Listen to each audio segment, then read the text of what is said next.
Bros and hoes, you're listening to Your Favorite Thing podcast with Wells and Brandy. I'm dying to know. Ask me all the questions. How was Bark Air? Oh, I was just telling the wife, tears I came over on Bark Air. How was it? Amazing. Tell me everything. Okay, so for those of you that don't know, Bark Air is the company that does like Bark boxes, right? Oh, it's the same? It is the same, one and the same. And so they've got 3 flights, LA to New York, and then New York to LA, and then also New York to London. Oh. Sunny London town. And it's for people whose dogs can't be emotional support animals and fly on planes in the cabin with you. And a lot of people are scared to put the dogs underneath the plane, which I totally understand because I think it gets very cold down there. A lot of dogs die. Yes, I've heard horror stories of dogs dying down there. It's crazy. I don't even know why they would allow something like that if dogs die down there. Because people are fucking dumb. Don't even get me started. I know, but if there was a chance that your dog could die, why would you do it? Because people are dumb. Yeah. So anyways, I show up at Van Nuys Airport and we get there. And so you have to get there about an hour early so your dog can meet the other dogs and they can see like who's like what dogs. Speaking of dogs, this dog right here is going to be squeaking. So we meet all the dogs, and it was really nice. They had like a full breakfast station, like making omelets. But I was so anxious that I was like, I can't. What were you anxious about? I don't want. Well, okay. So on the flight was Josh Groban. And the first dog that Boo meets is Josh Groban's dog. Okay. And his dog is really cute and is like trying to play with all the big dogs, you know? He's like a little dog. It was like a puppy. He was like 11 months old. And of course, Boo like immediately goes and snaps at him. Boo! I know. And I was like, oh my God.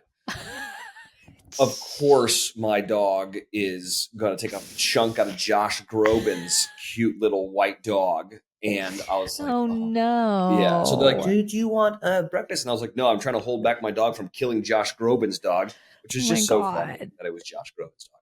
That's really good. So anyways, Boo like kind of meets everyone and I've got anxiety and yada, yada, yada. And so I try to get her to go to the bathroom outside, which that's a whole nother conversation about Boo and not wanting to shit or piss on concrete, which is terrible considering I'm going to the concrete jungle. Oh, Astra would never. I know. No dogs do, I feel like. So I am freaking out. I take her out to the tarmac and she will not pee at all. She's just like, what's going on? Did she go before you left the house? Yeah.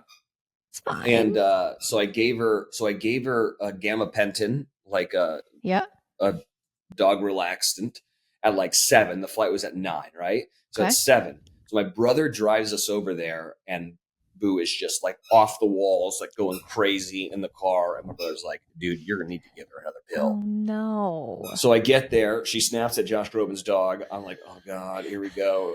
Then I give her another pill. That doesn't seem to be doing anything. So then finally they're like, all right, we're going to board you in order of like what dogs we think will be compatible sitting next to one another, right? Oh my God. How many dogs were there? 8 dogs. Remember how you were like, there's not going to be any other dogs? I couldn't believe it. I was blown away by it. What's the maximum capacity for dogs on those planes? We were close. I think maybe we could have fit 1 or 2 more dogs. 8's a lot on a plane. Yeah. So we walk out to tarmac. It is a full-on huge ass private jet. Okay. I mean, yeah. So there's a green carpet right in front of the plane. So we take our picture with Boo getting on a private plane. I love this for her. We go up, we find our seat, we sit down, and Boo's just like, what the fuck is happening here? And I'm like, oh my God, okay. So then all of a sudden they come over and they give me a menu. And you would think it would be a menu for the humans. Oh no. Oh no. It's a menu for the dogs. Of course. Let me read for you the menu. I can't wait. It was bonkers. Okay. Bark Air, doggy fine dining menu. Beverages, doggy champagne with hints of tennis ball and freshly mown grass. Stop it. Water, choice of still, sparkling, or toilet. What does this say? Canops? Crepes? I don't know. Throughout today's flight, we are delighted to offer a variety of Bark's finest treats. Lucky Duckies, turkey and duck treats. Frosted socks, yogurt berry, fruity toot loops, mixed berry, go nuts, honey peanut. For dessert, because pups deserve all the sweet things in life, your choice of Barcacino, a treat guaranteed to send your taste buds sky high. Doggy Donut Delights, the finest dessert man has to offer, now served fresh for a man's best friend. Contains cheese. Bon appetit, but bone is spelled like bone, like a dog bone. Mm-hmm. So I'm like, okay, this is insane, right?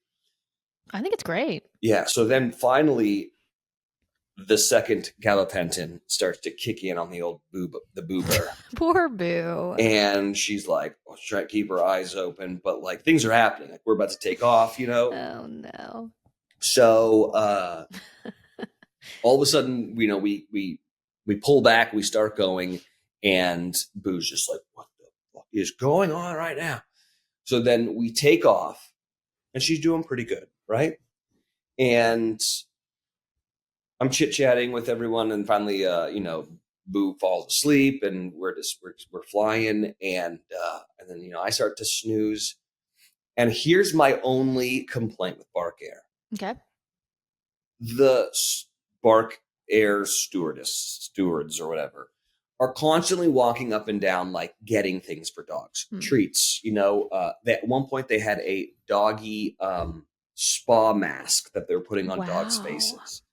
And every time they would come through, they're giving a treat to a dog.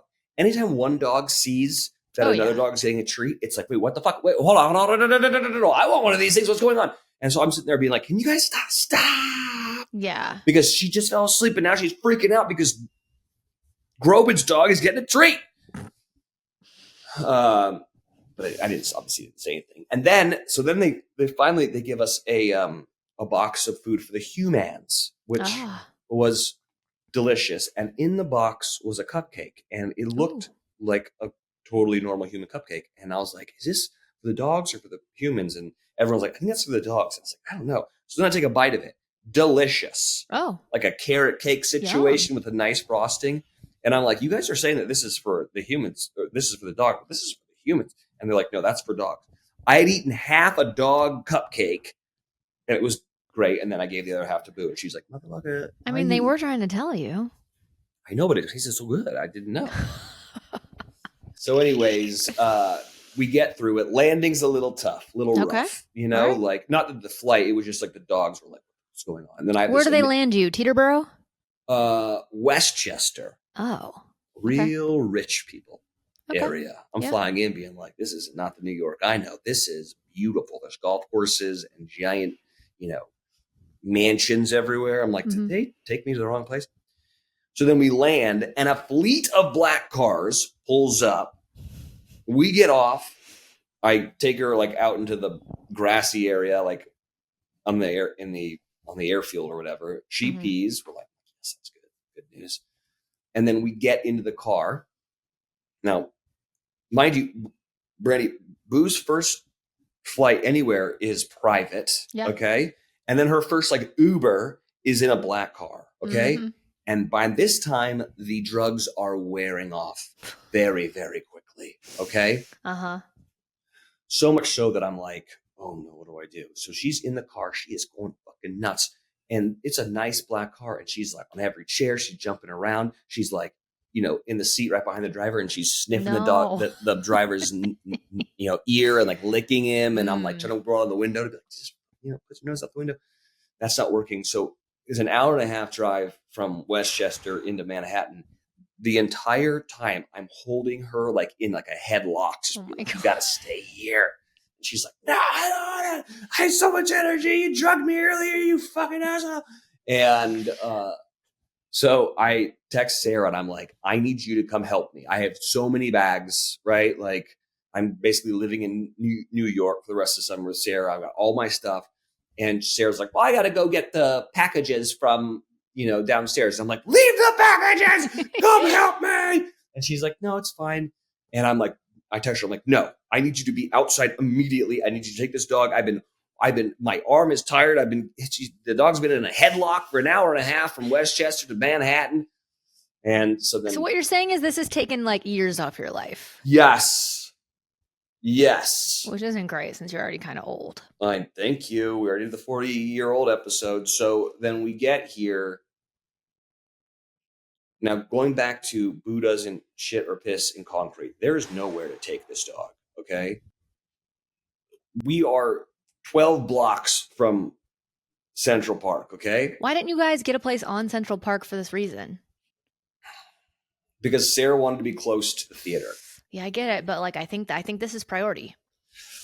Think about how many times you got to take the dog out a day. I know. So go to the theater once a day. She doesn't piss or shit. Well, she pees in the house once, which is fine, whatever.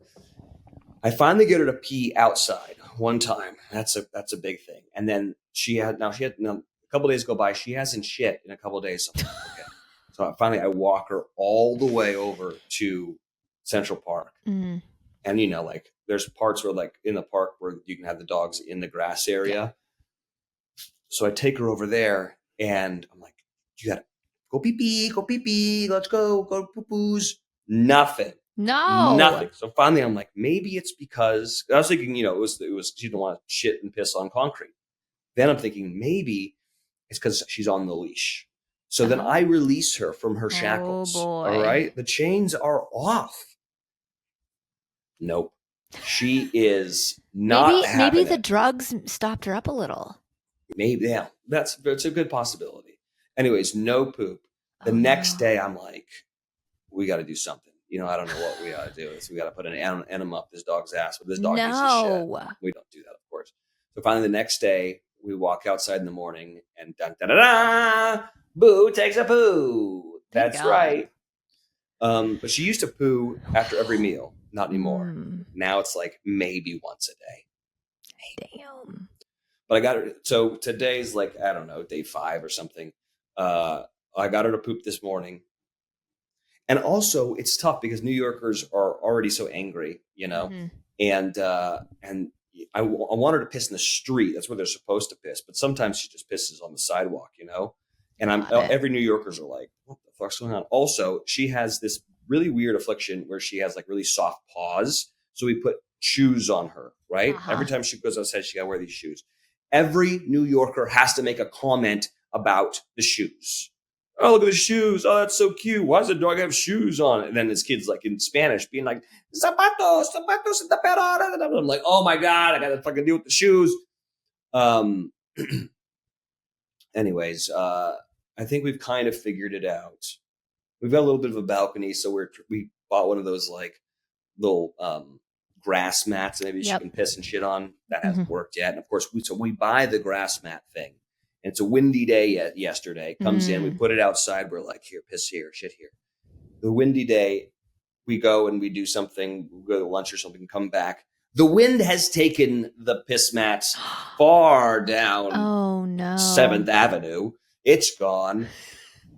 So anyways, long story short, Bark Air, ding, ding, ding. One of my favorite things. And I was also like, there's no way that this is viable financially. Like, this is a very nice jet. I know what we paid.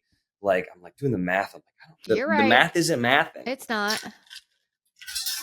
But afterwards, I was like, this is going to do so well. Because there's a million rich people that need their dogs in New York. They'll probably bump the price up, don't you think? 100%. Yeah. They've got to. I think so. Any hoot, Bark Air is very good. Highly recommend if you have to get your dog across the country and you don't want to drive. This podcast has been brought to you by Podcast Nation.